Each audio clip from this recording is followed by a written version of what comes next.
In sections 11.6 and 11.7, we'll be looking at more complicated probability problems. This section, 11.6, covers not and or problems. Section 11.7 will be covering and, at least one, and given problems. Probabilities with not. If the chance of rain tomorrow is 20%, what is the probability that it will not rain? Well, probability it will rain is 20%, then not rain would be kind of the opposite or complement of that, which would be 80%.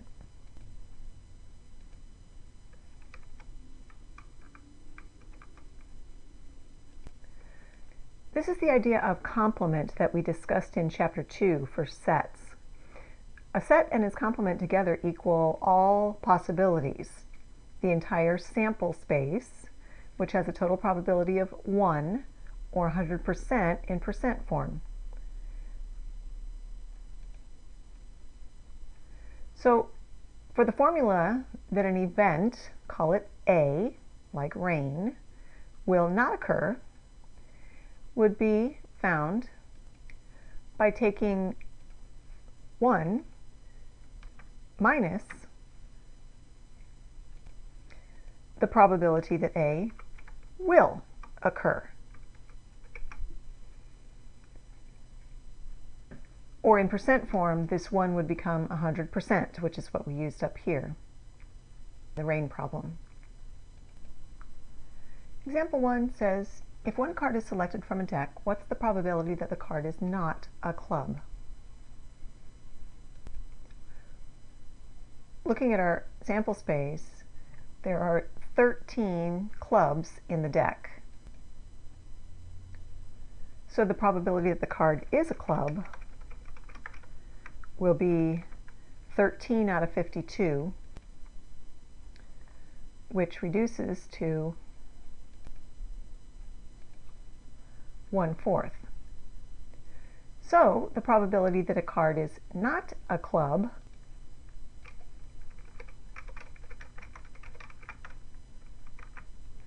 is found by taking the complement using the formula here, 1 minus the probability it is a club, which is 1/4,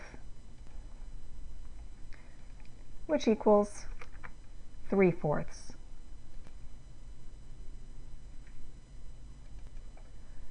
We could have also found this probability directly by adding up all the non-clubs, hearts plus all the diamonds plus all the spades, and get 39.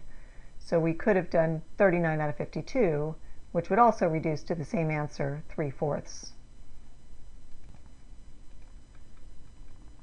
Now probabilities with or.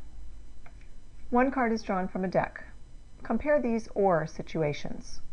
Find the probability the card is an ace or a 2. And number 3, find the probability the card is an ace or a club. Let's take a look on the formula sheet. Here are the aces, and here are the 2s. Now the aces and clubs, here are the aces, but here are the clubs. So what's the difference there? Well, in number 2, aces or 2s, there is no overlap between those two sets in the sample space.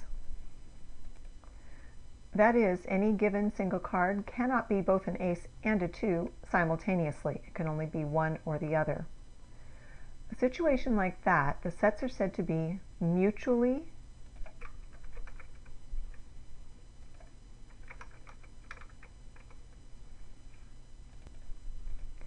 exclusive.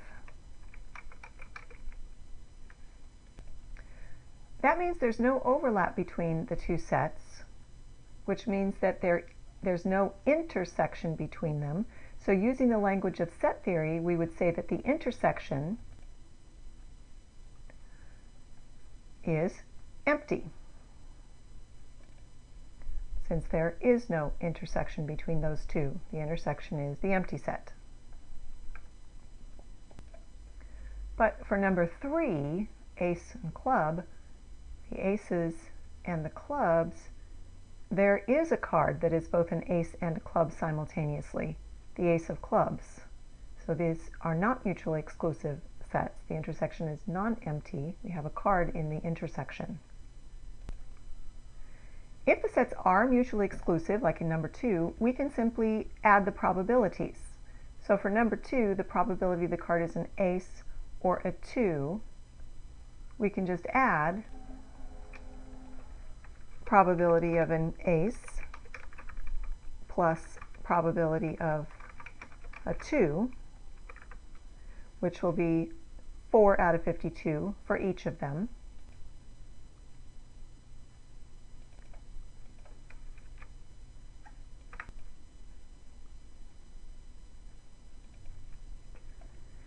Equals 8 out of 52, or reduce that to 2/13.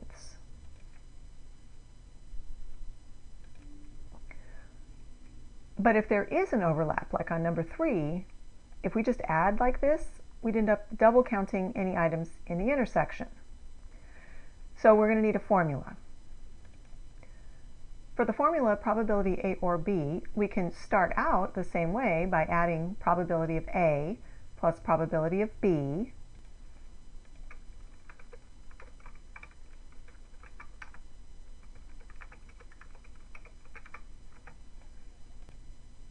but we have to subtract any double counted items. Items that are double counted would be items that belong to both sets A and B.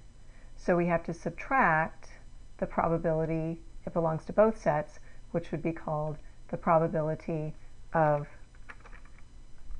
A and B, the probability it fits both sets. So for number 3, we would add the probability of an ace, which is 4 out of 52, plus the probability of a club, which is 13 out of 52, but we have to subtract the probability of ace and club. How many cards are in both of those sets? That is, how many cards are both an ace and a club at the same time? Well, only one card is in the intersection of the sets, the ace of clubs. So we're going to subtract 1 out of 52.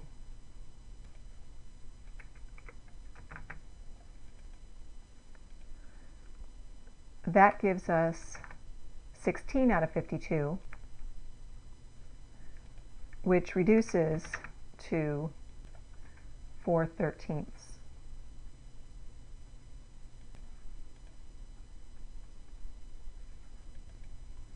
Example 4 says, one die is rolled.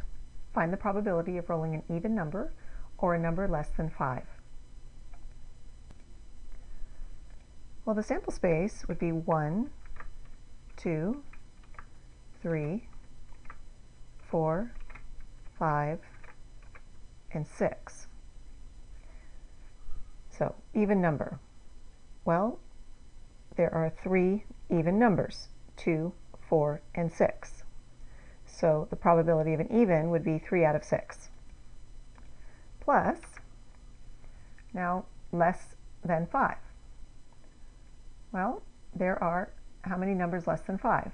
1, 2, 3, and 4. Remember, we don't include 5 itself, so 4 numbers. So the probability the roll is less than 5 would be 4 out of 6. How many numbers fit both categories, both even and less than 5? Well, the even numbers that are also less than 5 would be 2 and 4. So we need to subtract that overlap, the 2 and the 4 that fit both categories. That's 2 out of 6. So we subtract 2 out of 6. And this calculation gives us 3 plus 4 is 7, minus 2 is 5, so 5 out of 6, which is already reduced.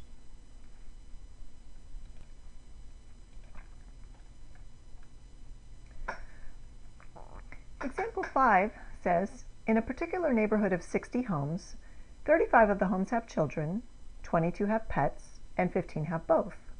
What is the probability that a randomly selected home in the neighborhood will A, have children or pets, or B, have neither children nor pets? Well, there's two ways to do this. We can either use the OR probability formula, or we can use the concepts from set theory and construct a Venn diagram. If you recall, we did problems similar to this by constructing a Venn diagram to see how many items fit in each category or region of the diagram. So let's work on the probability formula. For part A, for OR, we'd use our formula and take the probability of children plus probability of pets minus probability of children and pets. Well, in the survey there were a total of 60 homes, so that's going to be the denominator for all of the fractions. So starting with probability of children, there were 35 homes with children, so that would be 35 over 60, plus the pets, so the pets would be 22 out of 60, minus the probability of children and pets, which would be the probability of both. That would be 15 out of 60. So this calculation equals 35 plus 22 minus 15 is 42 out of 60, which we can reduce to 7/10, or we can type 42 divided by 60 to get 0.7 on the calculator.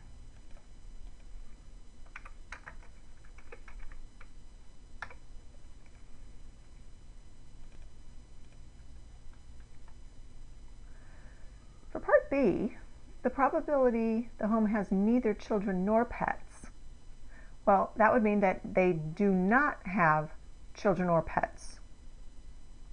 That not, remember, is a keyword for complement, so part B is the complement of part A.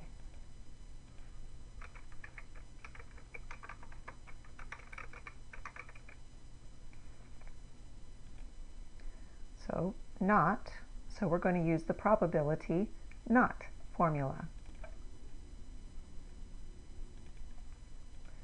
That formula, remember, says the probability of not A equals 1 minus the probability of A. So applying that to this situation, we're finding the probability of neither, which is like our not. That would be 1 minus the probability of the complement of that, which is OR. So we'll take 1 minus our answer to part A, 0.7,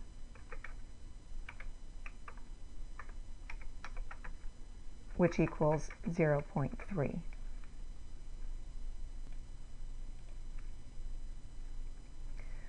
The other option to do this problem is to use a Venn diagram. Our sets here are the children and the pets, so let's have set A be the children and set B be the pets. Children and pets. Recall that we need to fill in the diagram starting in the interior. That's the intersection, which would be the number of houses that have both children and pets, which is 15.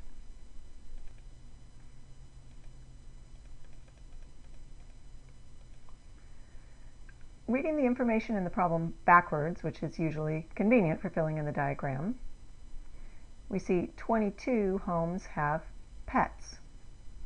But remember, that's the entire pet circle. So to get this empty region, we have to subtract 22 minus the 15 that's already in the circle to get 7 in the outer region. For children, it says 35 of the homes have children, but there's already 15 in that circle. So we have to subtract the 35 minus 15 that's already there.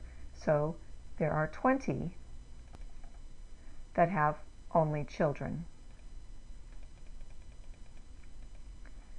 To get the final number in the region outside the circles, we add up how many homes we've included so far, which is 20 plus 15 plus 7. That equals 42. And there were 60 homes total. So if we take that 60 total minus the 42 that are inside the circles, we get 18 in the outer region of the diagram.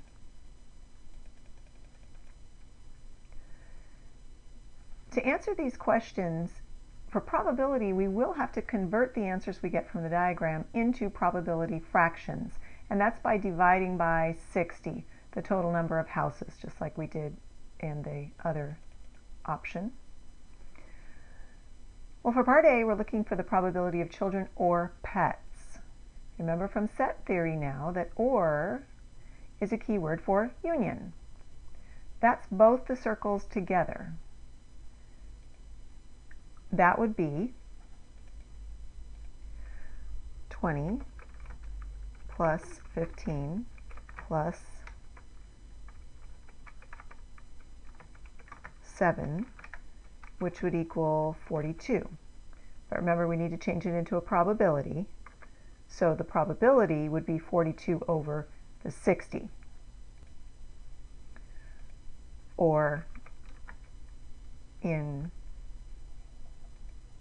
decimal form, that comes out to 0.7.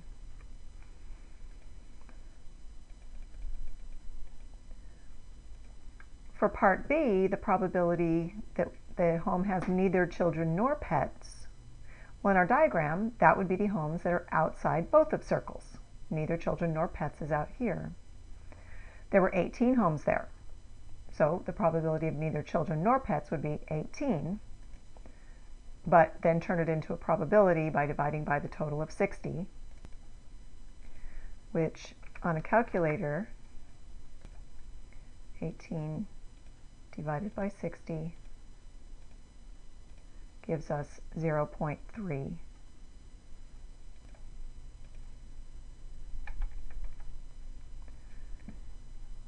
You can see that these answers that we got for part A, 0.7 and 0.7, and 0.3 and 0.3, you end up with the same answers. You don't need to do these problems both of these ways. You can just use the way that makes the most sense to you, the probability formula or the Venn diagram method.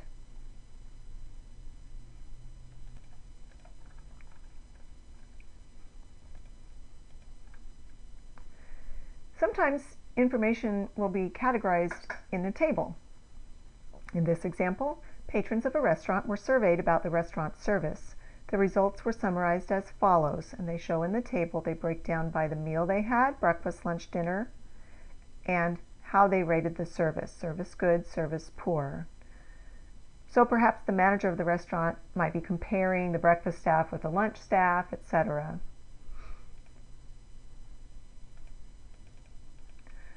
For all of these questions, all these probability questions from the table, the denominator will be the total number of patrons surveyed, and that'll be the grand total of 160.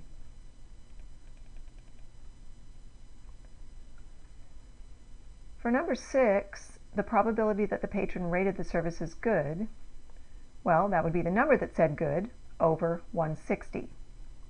So that would be the total of the serviced good column, which is 115, divided by the total, 160.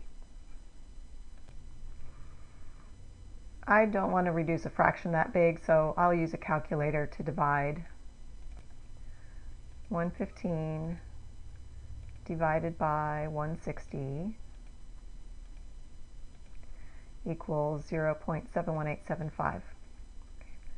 Well, we're rounding to 3 decimal places, and since the 4th decimal place has a 7, that's a number greater than 5, we'll round the 3rd decimal place, 8, up to 9 to get 0.719 as the final answer.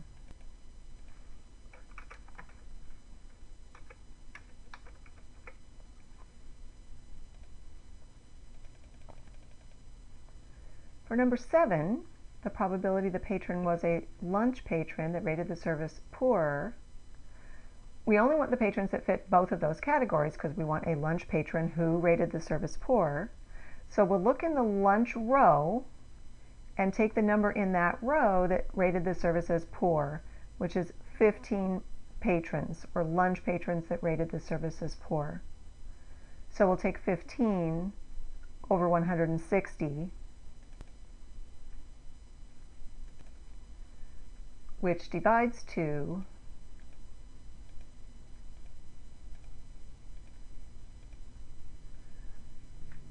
0.09375, or rounded to 3 decimal places, that would go up to 0.094.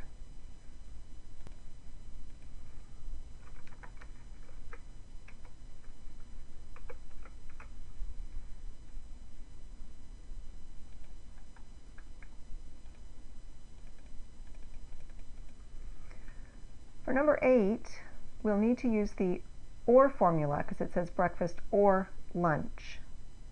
So remember our OR formula, we add the probabilities and subtract the overlap. So we need the probability of breakfast plus the probability of lunch minus the overlap, the probability of breakfast and lunch.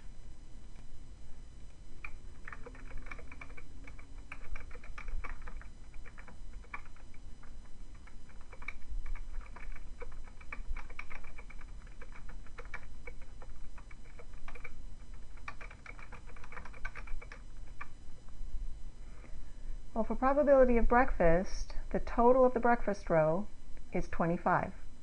So probability of breakfast would be 25 over 160 plus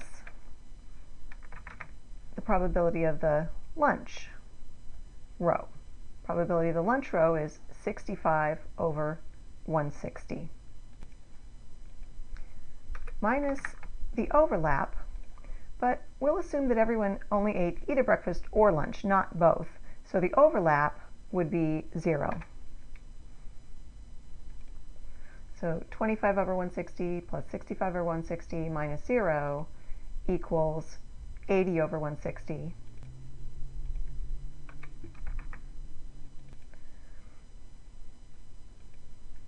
And that fraction reduces to 1/2.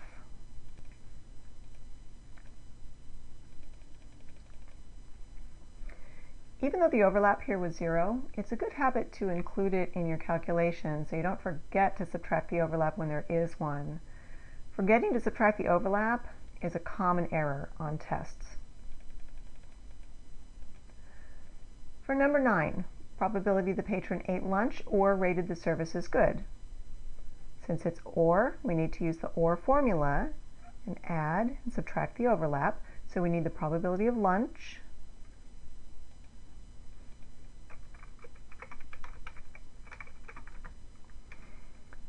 plus the probability the service was good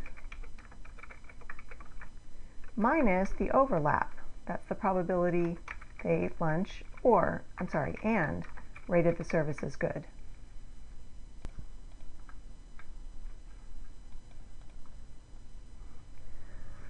Well, for the probability that they ate lunch, we would need to go to the lunch row and take the total there, which is 65 over 160. Plus probability that the service is good. Well, service good is a column, and the total of the service good column is 115 over 160. Now the overlap, probability of lunch and good. Well, this time lunch was a row and service good was a column, so there is an intersection there of this row and this column right here. The 50 where the service is good within the lunch row. So the overlap is 50 over 160. So subtract the overlap, 50 over 160. And this calculation gives us 65 plus 115 minus 50 is 130. So 130 over 60